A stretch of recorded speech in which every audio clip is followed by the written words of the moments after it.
Knowify can help you create and manage your budgets for each project so you know where you stand in real time. We'll start by creating a budget for a new job that hasn't started yet.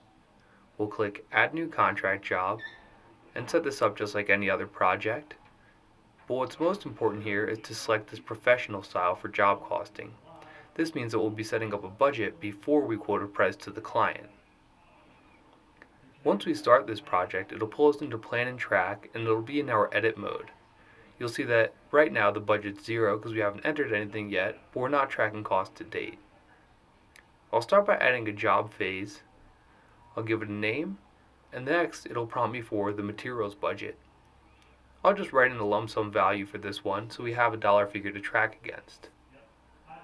When we enable labor, we'll also be able to enter a labor budget, and we can enable subs to put in our budget for how much we expect to spend on a subcontractor. This updates the total budget for the project and of course for this singular phase. But now we'll add another job phase, and this one will give us a more detailed budget. Go ahead and call this one rough in.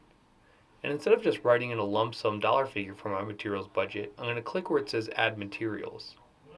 This will let us use a list of materials and their estimated prices to estimate what our budget should be. We can use items from our catalog, put in a quantity, and since we have the estimated cost, it'll update the material budget for us. The items don't have to be in our catalog either. If I want to enter something else, I just have to put in the quantity and the unit cost will be manual. You'll see that this updates the total materials budget for this phase, but I also now have the ability to place purchase orders with this list of materials and track how many items were used versus how many we estimated. The same goes for when I enable labor.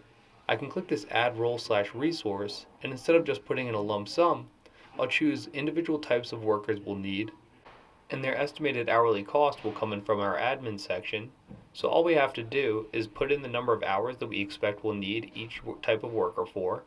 This will be total hours split amongst all of your employees.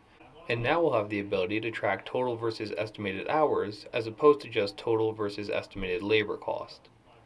When we save our changes, the budget is set, and we can switch to active mode to start tracking our cost to date versus the budget that we had laid out.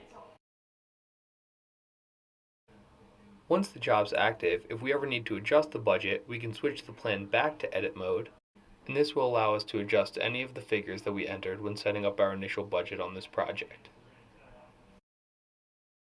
Next, we'll look into creating a budget for a project that wasn't created in Professional. In this case, it's an advanced job, which means when I go to Plan and Track, it'll only show me cost to date by default and not a budget for each phase. We do have a breakdown of phases to represent each line item from the contract, but if I click Switch to Edit mode, just like earlier, I have the option to put in a material and labor budget for each phase. I can also enable subs here since we couldn't do it when initially setting up the contract, and I could put in my budget figures. We also do have the ability to enter more detailed budgets by using our Add Materials feature, just like we had done earlier. And we can also still put in an estimated number of hours for each type of employee. This will help us with tracking and help us with scheduling if necessary. Once we have our budget set for the project, we can switch it to active mode just like we did earlier. And you'll see that even though this is set up in advanced mode, we can now see our cost to date versus a budget as opposed to just a total cost. Each phase will also have its own budget just like earlier, and anything we didn't set a budget to will only be tracking cost to date just like before. If you have any other questions on this, please email us at support@knowify.com.